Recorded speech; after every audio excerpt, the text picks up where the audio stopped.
New Arts and Media Studios in Milwaukee. I'm Charles Purcell. This is The Log. The main thing I want to talk about today is a little bit of good news. People are coming around. I've been very annoyed at the lack of even mentions of a general strike and mass boycott, the blackout the system. But on those issues specifically that you and I talk about all the time, I've just been beside myself, annoyed and wondering why in the world is this not being taken seriously. And the good news to report is I'm hearing it now more and more from many different venues. The idea of a general strike, the idea of mass boycott of all corporate goods. The days of listing, the good corporations and the bad corporations and who you can buy from and who you can't, those days are just long gone. At this point, it's all corporate goods. And I'm happy to report you and I are not the only ones talking about it anymore. I'm seeing it in my various social media feeds. I'm hearing it in news reports, in podcasts. I'm reading it in articles. I'm just seeing it out there in ways I've never seen it before. I got a little suspicious for a minute. I thought, okay, well, this is just my own personal algorithm, right? They know I want to hear about it, so they're pushing it. Maybe that could be it. But it's been pretty remarkable just in the last couple of weeks what I've seen. So, okay, am I being fooled by the algorithm? I don't think so. Maybe. You tell me. Are you seeing what I'm seeing? Are you hearing about a general strike? Are you hearing people talking up the blackout the system? Well, I am, and I'm pleased. And I hope it's not just my algorithm fooling me. The other sentiment that I'm hearing, and this is much more subtle, and I think tougher for an algorithm to wrap its head around. You and I talk about the fact that there's no going back. There were before times and after times. And really, since COVID and the Orange Menace regime, the Miller-Vogт regime, the world is, as we knew it, is just over forever. That's a sentiment that I've been sharing for quite a while now. Any notion that we could go back to some neoliberal Clinton-Obama style, Biden style, bipartisan, center-left or center-right kind of let's all get along, and the institutions don't need to be reformed. We just need to all get involved and listen to both sides. All this ridiculous idea that we can go back to some happy centrism and once again embrace incrementalism. That's just over. We're never going back to that world. It's over forever. Because the stakes are too high and the pace is too rapid. We've got artificial intelligence breathing down our necks. We've got the climate crisis breathing down our necks. This crazy dependence we have on rare earth elements in order to build all of this new technology that the oligarchs tell us we have to have. We have to have them for our cars and for our computers and for our phones and for our weapons systems and for our smart refrigerators, whatever. We have to have the rare earth elements or we just can't survive. The massive global movement toward autocracy is unprecedented in our lifetimes and unprecedented on a historic scale. The ascendancy of BRICS. BRICS, of course, being the international club of some major world economies. BRICS stands for Brazil, Russia, India, China, and South Africa. And then they've expanded over the years to include others: Egypt, Ethiopia, Iran, United Arab Emirates, Indonesia. So the point being, power. money, cooperation between these ascending states, all of whom are autocracies. None of these are democracies, none of them. I'm looking at the list here, maybe South Africa might be the closest. We know, of course, what's happening right here. That's what we talk about every time we're together, the dangers. Even in Western Europe, and especially the Scandinavian nations, which people put on a pedestal, there are far-right movements even there. So we are in the fight of our lives. And anybody who thinks that creating tax incentives for particular business investments to incentivize economic growth and jobs creation, this old-fashioned, tired old centrist, neoliberal, trickle-down gobbledygook, if you think that's a way to fight back against the autocrats, and if you believe that sort of philosophy, that sort of thinking could actually take us forward into a world of runaway AI, runaway climate crisis, no, there's no going back. There's only going forward. And the reason I put this in the good news category is I'm finally starting to hear this from other voices. It's not just you and me anymore. There's no going back. Stop pretending. But of course, then here's where it gets tricky because, well, what comes next then? It forces us to expand our imaginations. The world's going to be different, regardless. We have nothing to say about that. The world is going to look a lot different. There's nothing we can do about that. But what we can do is choose a direction and fight for it. Because there are options going forward. There are just no options going backwards. That's all.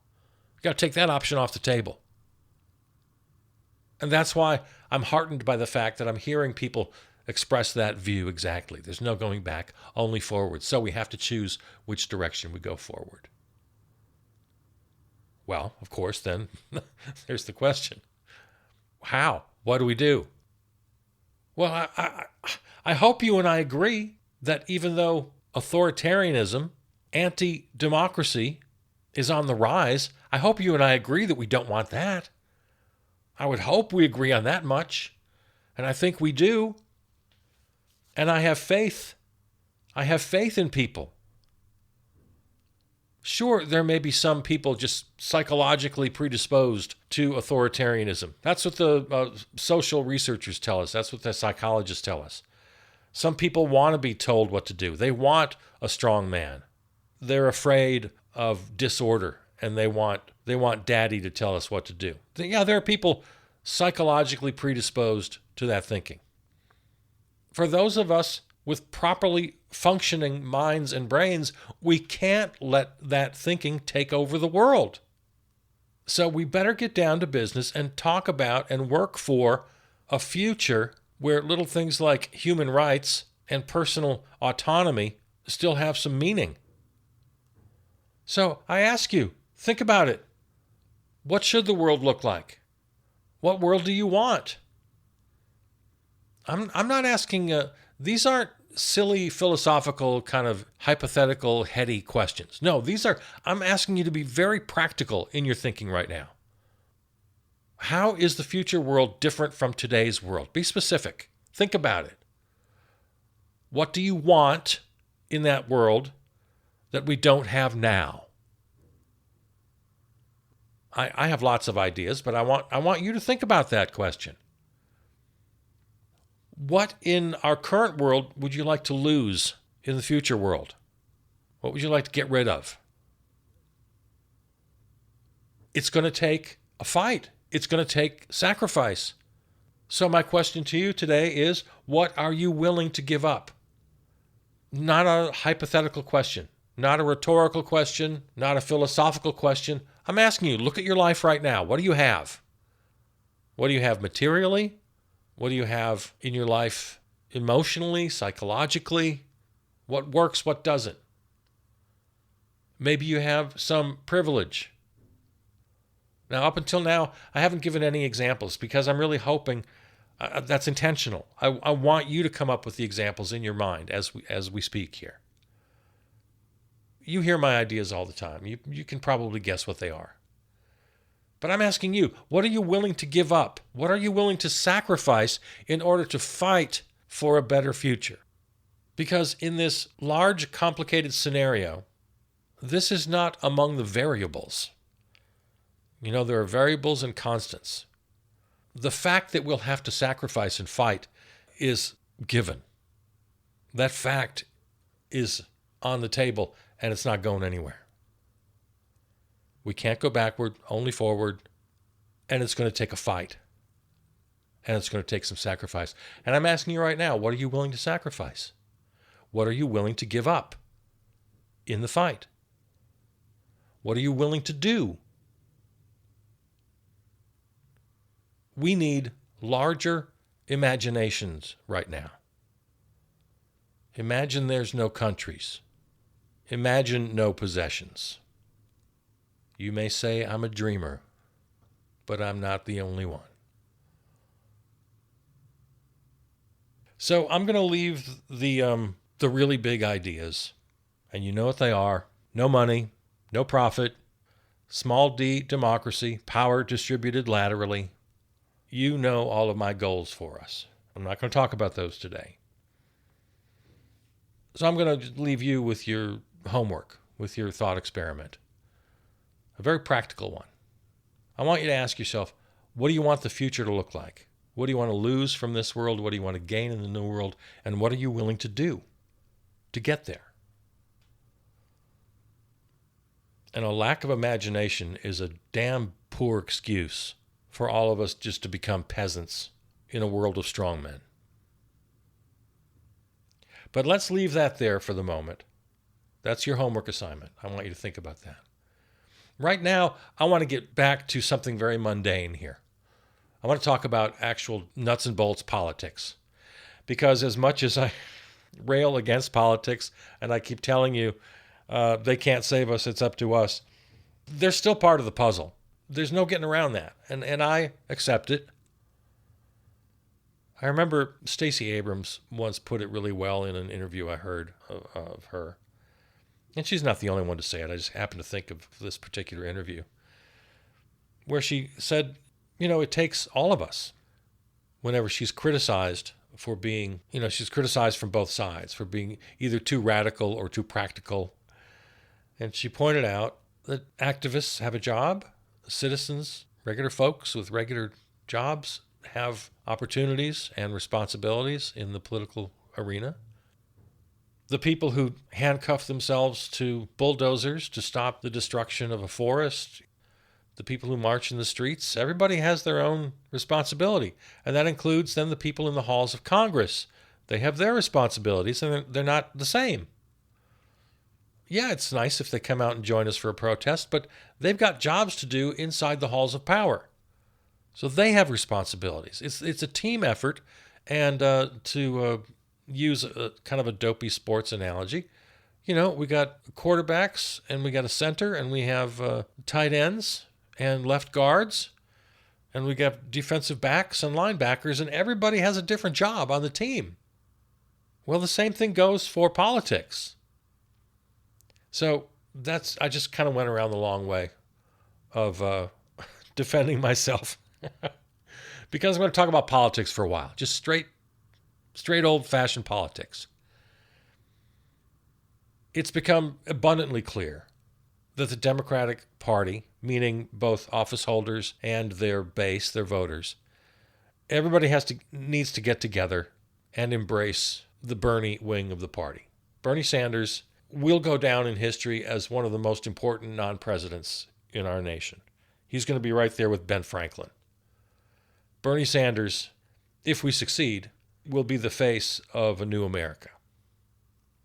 We have to embrace the Bernie wing and reject the centrists. Everybody just get on board. And I'm not even going to try to be humble about it. You guys, my side is just right. That fight is just over. The Alyssa Slotkins of the world, the Ezra Kleins of the world, the Hakeem Jeffries and Chuck Schumers of the world, all these milquetoast, centrist, capital D Democrats have got to just get on board. The only way forward is progressive populism. It's the only way. It's the only way to fight the power on the other side, which is powered by populism. Of course, Miller and Vogt and the Orange Meat Puppet aren't populists, but they've hoodwinked enough of the electorate who are populists. So that fight is just over. I have no patience for that debate anymore. Just, Ezra Klein, just shut up about your abundance BS. All the Biden era reach across the aisle, both sides kind of thinking. You got to recognize when history has just moved on without you. So let's talk some practical politics right now. I've been encouraging you to challenge Democrats. Challenge every Democrat in Congress with a primary. We got to drag them kicking and screaming into populism, whether they like it or not. And if they just can't take it, then they can go back and get a real job in their hometown. Here's what you have to do on the campaign trail. For the primary challengers and for the incumbents trying to keep your job, here's what you have to do. You have to throw Hakeem Jeffries and Chuck Schumer right under the bus. It's got to be in your stump speech every day. I will not vote for Hakeem Jeffries. We need new leadership. He cannot be the Speaker of the House. If I'm running for Senate, Chuck Schumer is over. He will never get my support. So that's got to be right in your stump speech. That's got to be right on page 1 of your positions. You got to run on affordability. And you can't be afraid of the labels, socialist or communist. They're going to call you every name in the book. The fact that people can't afford to live in this country anymore is 2 things. 1, it's just unacceptable and immoral. And 2, it's the greatest political opportunity you're ever going to see in your life. Take it. Run on affordability and how you're going to do it. And don't be afraid. Yeah, you're going to tax the rich. Yeah, you're going to subsidize people in need. Yes. What was the figure I saw just the other day? Every dollar spent on SNAP benefits brings $1.50 into the economy. Helping poor people is not only the moral thing to do, it's the only logical thing to do. So make it your politics. Don't be afraid of it. Embrace Bernieism. Here's what else you're going to do, because we can walk and chew gum at the same time, right? You're going to also run, talking straight politics here, not wild-eyed optimism, not hopes and dreams. No, I'm talking nuts and bolts practical politics right now. You're going to also run on prosecuting the criminals that currently inhabit the regime. Well, then they can just go after us the next time they're in power. You know what? No, because we're not going to commit crimes. We're not going to commit war crimes. We're not going to arrest U.S. citizens and put them in jail for days at a time because they looked cross-eyed at an ICE agent. Yeah, we're not going to commit crimes, so we're not worried about that. So run on it. Run on, not on vengeance, not on revenge, not on retribution. No, prosecuting criminals. Run on it. But mostly run on the 80-20 issues that you and I always talk about. Protecting Social Security, Medicare for all, defend immigration, stricter gun laws, tuition-free college, tax the rich. All of these issues are huge. They're all in the 60, 70, 80%. Some of them, the one I like to mention, is nearly universal agreement. It's up well into the 90%. Universal background checks. Run on the 80-20 issues. Run on them. Without apology. While we're at it, we got this weird realignment happening right now. This goes for Republicans too. Go ahead. If you feel you're more sort of culturally or economically a Republican, I don't know. I'm not going to have that fight with you right now. But I am going to tell you that you need to embrace actual populism, not the fake populism of the current regime. Because I tell you, the whole reach across the aisle thing, even I'm okay with that if it's one populist reaching to another populist. That's where the right-left thing really does break down. That's where the bipartisanship, even I'm on board for that. An actual populist? Go ahead, Republicans. Let's get primary challenges going for all of your folks, too. Run on universal health care. Run on affordability. Run on impeaching the current occupant of the White House. Run on holding political criminals to account without apology. And above all, run on the 80-20 issues. Yeah, run on blowing up the ballroom, replanting the Rose Garden, gutting the Oval Office. Perform a Mar-a-Lago-ectomy on the White House. While you're at it, yank out those big dumb flagpoles. Donate them to the nearest used car lot. The guys over at the Young Turks think that Tucker Carlson's going to be the Republican nominee. Talk about no going back. Talk about only going forward. Yeah, the old world is gone. Whenever anybody mentioned the idea of Jon Stewart as the Democratic nominee, I laughed it off. I don't laugh that off anymore. I think a race between Tucker Carlson and Jon Stewart, I think it's absolutely within the realm of possibility. I don't think that's crazy at all. That's how far we've gone. I also used to laugh off Jon Stewart because he's a comedian and he's too centrist for my taste. But I'm reconsidering that. After watching how the world has transformed into the weirdness of the last couple of years, after seeing the absolute awesome strength and clarity of Volodymyr Zelensky, the Ukrainian comic turned president, I'm not that. I'm kind of on the Jon Stewart bandwagon. I think I'd be fine with it. Other non-traditional candidates mentioned, like Stephen A. Smith or Mark Cuban, no.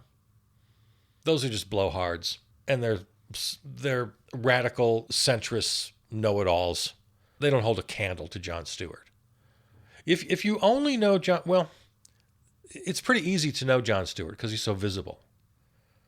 If you're a fan at all, and if you've watched the show over the years, and also if you've seen his work on Capitol Hill for first responders in New York, he's a very impressive guy. So, yeah, we're talking just actual nuts and bolts politics right now, which we don't do that often here because for very good reasons I disparage nuts and bolts politics because it's been so ineffective. But as we move into a brand new world, I can see Jon Stewart. I can see AOC.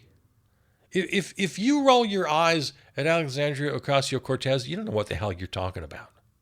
This is an impressive person. Bernie loves her. She's got his stamp of approval. That's good enough for me.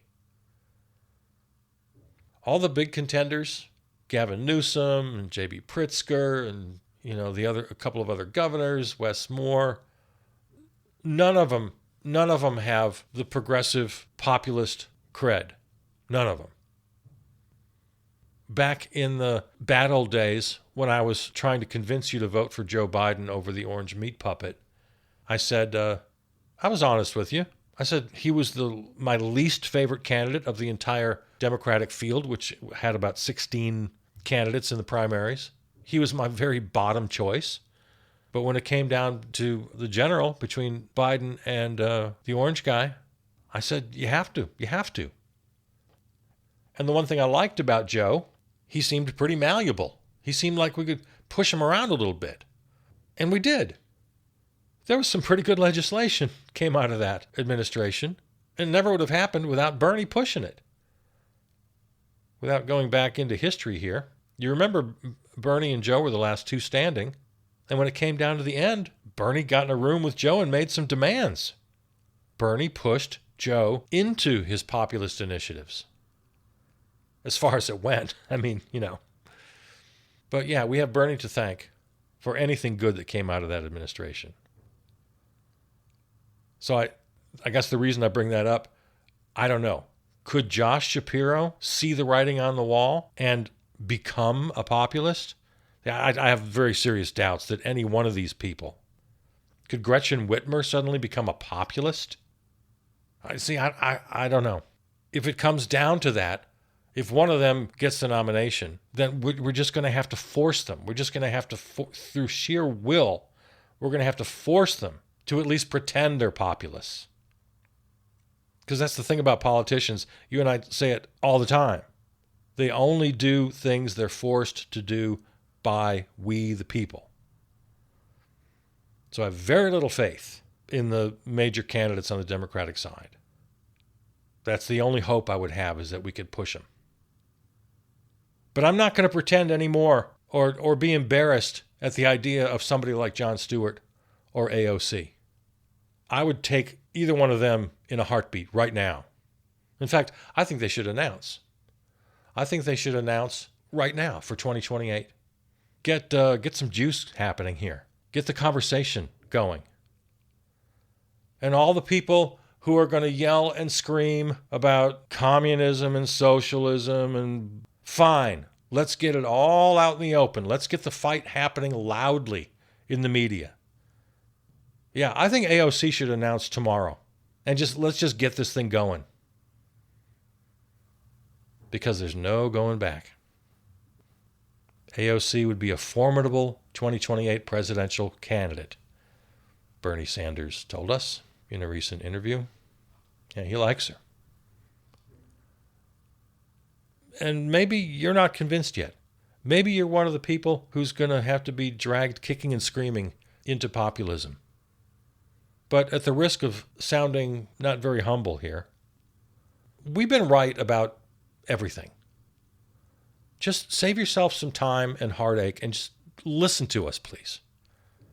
Those of us on the left, those of us who are progressive lefty populists, those of us who are more socialists and anarchists in our thinking, we've been right on everything for decades. We've been warning you about the drift of the right wing into fascism. We've been warning you about the weak corporate Democrats always compromising, shifting the Overton window to the right and to the right and to the right. We've been warning you about all of this for literally decades. At the risk of abandoning all humility, we were right about all of it. And if we want any kind of a future other than this imminent dystopia we seem to be facing, the only politics, the only philosophy, the only worldview strong enough to fight is progressive populism. So that's where we are. I hope you agree.